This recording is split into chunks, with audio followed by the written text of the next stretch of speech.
तारीख के औराक उठाए जाएं तो उनमें बहुत से ऐसे वाक़े मिलेंगे जिनमें अल्लाह सुब्हानहू व तआला ने अपने प्यारे और इबादत गुजार बंदों की हिफाजत फरमाई। उन तारीख के औराक ने बहुत सारे वाक़यात को इस तरह अपने दामन में महफूज कर लिया है कि जो चाहे उनसे फायदा हासिल कर ले, क्योंकि इन वाक़यात में अल्लाह सुब्हानहू व तआला की ऐसी करामात पोशीदा हैं जो अल्लाह पर ईमान को मजबूत करने का सबब है। चाहे वो हजरत नूह अलैहिस्सलाम हो जिसे अल्लाह पाक ने बरसात के पानी से बचाया, या हजरत इस्माइल अलैहिस्सलाम जिसे अल्लाह पाक ने ज़िबा होने से बचाया, या तो वो 7 असहाब जिनका किस्सा मुख्तसर तो जरूर है लेकिन दिलचस्प और असर पजीर भी।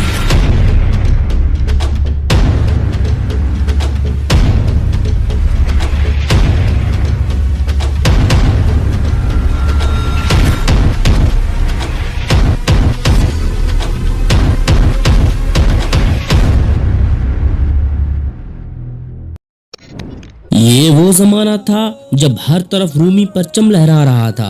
शाम और फलस्तीन पर रूमी काबिज थे। बुत परस्ती आम थी और अल्लाह पाक की इबादत करने वालों की तादाद ऐसी थी जैसे आटे में नमक बराबर। लेकिन जिनके दिलों में एक खुदा बस गया था वो बुत परस्ती से भाग रहे थे।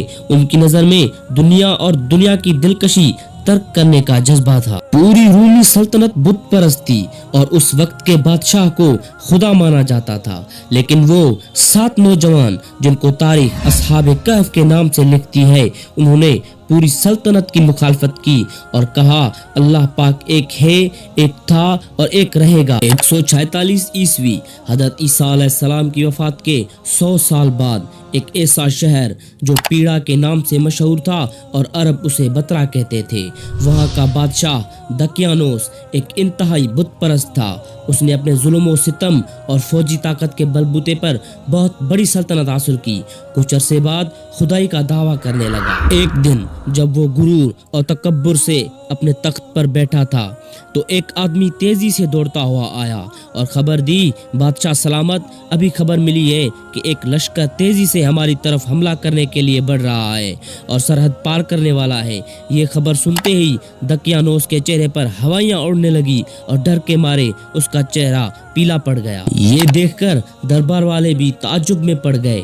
उन दरबार वालों में वो 7 नौजवान भी थे जिन्होंने देखा कि वो खुद भी दूसरे लोगों की तरह एक आम आदमी है, क्योंकि वो भी पानी का मोहताज है, कभी खुश रहता है और कभी डरता है और ये सिफात तो खुदा के लिए नामुनासिब है। उसके बाद वो उस नतीजे पे पहुंचे कि दकियानोस एक कमजोर मखलूक है, वो सिर्फ और सिर्फ खुदाई का दावा करता है, वरना हकीकी खुदा वो है जो हकीम, आलिम और इस पूरी कायनात को पैदा करने वाला है। वो ये जानते थे कि दकियानोस बहुत बड़ा जालिम है, तो उन्होंने उसके शर से बचने के लिए शहर छोड़ने का फैसला किया और आखिरकार पूरे इरादे के साथ शहर से बाहर निकले और एक बयाबान की तरफ चल दिए। वो 7 आदमी थे और उनके साथ एक कुत्ता था। सहराओं और पहाड़ों से गुजरते हुए वो एक गार के पास पहुंचे और सोचा इसमें जरा चलकर आराम किया जाए। अल्लाह सुब्हानहू व तआला कुरान शरीफ में इरशाद फरमाते हैं कि वो नौजवान उस गार में 309 साल तक सोते रहे और अल्लाह पाक फरमाते हैं कि हमने उन्हें थपकी देकर सुलाया और हम ही उनकी करवटें बदलाया करते थे। सुभान अल्लाह। और जब वो सब लोग उनकी गार की तरफ जाने लगे तो अल्लाह पाक के हुक्म से उनका इंतकाल हो गया। इंतकाल इस हाल में हुआ कि जिस शख्स ने जिक्र व इबादत की जो वजह इख्तियार कर ली थी वही वजह आखिरी लम्हों तक बाकी रही। उनके वफादार कुत्ते ने भी आखिर तक उनका साथ दिया। वो पासबानी के लिए दहाने के करीब बैठा रहता था।